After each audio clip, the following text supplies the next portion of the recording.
C'est l'heure de la revue de la presse et des médias israéliens ce matin sur Studio Kalita, relayé sur les ondes des radios juives parisiennes. L'actualité brûlante, celle de ces 36 dernières heures, c'est incontestablement, vous l'avez remarqué, la très nette recrudescence de la violence constatée avec cette attaque à la voiture bélier qui s'est produite au cœur de Jérusalem dans la nuit de mercredi à jeudi contre un groupe de soldats de la brigade Golani, avec quelques heures plus tard l'agression commise par un arabe israélien islamisé sur le mont du Temple contre des gardes frontières avec des tirs également en direction d'un véhicule israélien hier en début d'après-midi près de la localité de Dolev en Samarie. Et enfin, tout cela dans un contexte de tension grandissante dans le pourtour de la bande de Gaza. Bilan total de ce qui s'est produit au cours de ces 36 dernières heures. Plusieurs soldats et gardes frontières israéliens, dont un soldat des Golani qui est toujours dans un état critique, ont été blessés. 3 Palestiniens ont été tués, dont l'agresseur sur le mont du Temple. Et ce matin, tous les quotidiens israéliens parlent donc d'escalade de la violence palestinienne et s'accordent à affirmer que celle-ci est liée à la présentation il y a 10 jours du plan de paix de Donald Trump. Conséquence directe de cette tension, le Israël Hayom titre ce matin « État d'alerte élevé autour de la bande de Gaza, en Judée et en Samarie, et bien entendu à Jérusalem où les forces de sécurité ont été considérablement renforcées en perspective des prières du vendredi sur le mont du Temple. Le ministre de la Sécurité intérieure Gilad Ardan l'a reconnu hier, le mont du Temple sera le point le plus sensible. Quant à Naftali Bennett, le ministre de la Défense qui est rentré hier des États-Unis, il a promis de frapper les terroristes d'une main de fer. Le chef d'état-major de Tzahal, le général Aviv Kochavi, lui a également affirmé que le terrorisme ne l'emportera pas.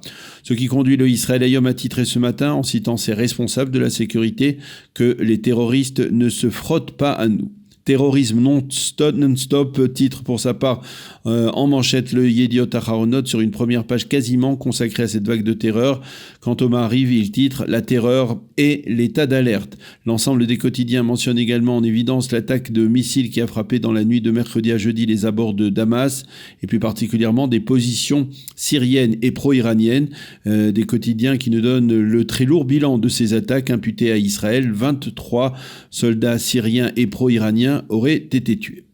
Les commentateurs tentent de mesurer l'impact de ce regain de tension, en particulier en Judée, en Samarie et à Jérusalem. Pour Yoav Limor, l'analyste sécuritaire du Israël Hayom, l'intérêt d'Israël est de restaurer le calme au plus vite. Il admet que cette série d'attentats peut avoir des conséquences explosives et il oblige Israël à gérer cette situation avec fermeté, mais aussi avec beaucoup de doigté afin d'éviter qu'elle ne se transforme en véritable catastrophe. Quant à Nadav Shragai, eh bien, il résume la situation ainsi. Nous, Israéliens, œuvrons afin de construire et de développer notre pays, mais les Palestiniens, eux, préfèrent toujours la voie de la tuerie et du terrorisme. Dans le Yediot Aharonot, Nahum Barnea constate qu'il n'y a pas de gouvernement actuellement. Netanyahou est en campagne à travers le monde, ses ministres sont paralysés, et dans un tel contexte, le rôle de l'armée devient prépondérant et prédominant.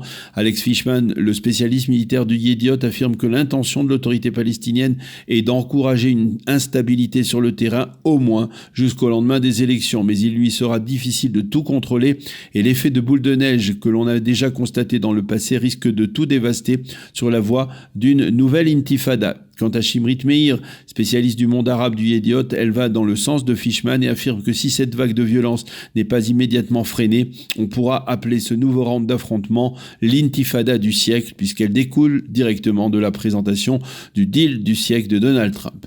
Les quotidiens israéliens nous font également partager la journée très particulière des soldats de la brigade Golani qui ont été victimes de cet attentat à la voiture bélier dans la nuit de mercredi à jeudi. Après avoir souligné que l'auteur de cet attentat a été arrêté par les forces israéliennes au carrefour du Gush Etzion, les journaux relatent que quelques heures après cette agression traumatisante et alors que l'un de leurs camarades est toujours dans un état sérieux, eh bien les soldats plus légèrement blessés, qui sont tous des jeunes recrues, ont prêté serment de fidélité à Tzahal et à l'État d'Israël devant le mur occidental, sur l'esplanade du mur occidental. Et ce matin, donc, dans ces éditions, ils partagent leurs sentiments. Rien ne pourra nous arrêter, affirme-t-il.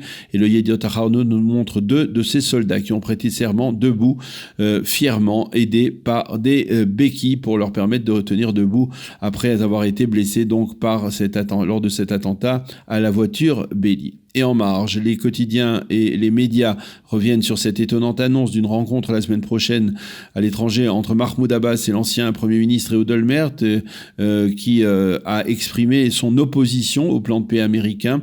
Une rencontre qui a surpris, ou qui surprend en tout cas, parce que d'une certaine manière, elle intervient avec 12 ans de retard, 12 ans après qu'en novembre 2008, Ehud Olmert, qui était à la veille de son départ de la présidence du Conseil et qui avait fait la proposition de règlement du conflit israélienne la plus séduisante pour les Palestiniens, eh bien, s'était opposé à une fin de non-recevoir de la part du même Mahmoud Abbas. Et ce matin, le site de la chaîne 12 nous présente en évidence la réaction en colère de Jared Kushner, l'artisan du plan de paix américain, qui affirme qu'il est pathétique que Olmert et Abbas critiquent ce plan de paix. Puisque nous parlons de Kushner et du plan de paix, Haggai Segal, le rédacteur en chef du Makor Rishon, proche de la droite israélienne, déplore dans son éditorial de ce matin que Jared Kushner soit celui qui bloque actuellement la concrétisation d'une souveraineté israélienne sur les implantations juives de Judée et de Samarie. Et puis, parallèlement à cette situation sécuritaire très instable, la campagne électorale se poursuit et à un peu plus de 3 semaines du scrutin, les sondages fournissent pour la plupart la même tendance, celle de ces dernières semaines, à savoir le Likoud se trouve légèrement derrière Bleu-Blanc avec 2 à 3 mandats de moins, mais les blocs restent tous les deux incapables de parvenir au fameux seuil des 61 députés pour former un gouvernement. Le sondage du Israël Hayom de ce matin fait état d'un affaiblissement d'Israël Beiteinu qui ne serait plus qu'à 6 mandats, tandis que les 2 blocs seraient à égalité avec 57 députés chacun. Le sondage du Maariv accorde 36 députés à Bleu-Blanc et 33 au Likoud, avec un bloc de centre-gauche et des partis arabes à 57 et un bloc de droite religieux à 56. Le sondage du site d'information Walla parle d'un léger renforcement de la droite, mais indique qu'Otzma Yehudit, la force juive à l'extrême droite de l'échiquier politique, est encore loin du seuil d'éligibilité et prive donc ce bloc de droite d'environ 2 députés. Ces résultats figés conduisent Amit Segal, l'analyste politique de la chaîne 12 et éditorialiste du Yediot Aharonot, à écrire ce matin dans son journal que l'État d'Israël se dirige irréversiblement vers un 4e scrutin et que la commission électorale centrale aurait déjà sélectionné une date pour ces 4e élections. Ce serait le 8 septembre 2020, affirme Amit Segal, qui affirme que cette situation s'explique par l'échec de Bleu-Blanc et de Netanyahou à convaincre les indécis.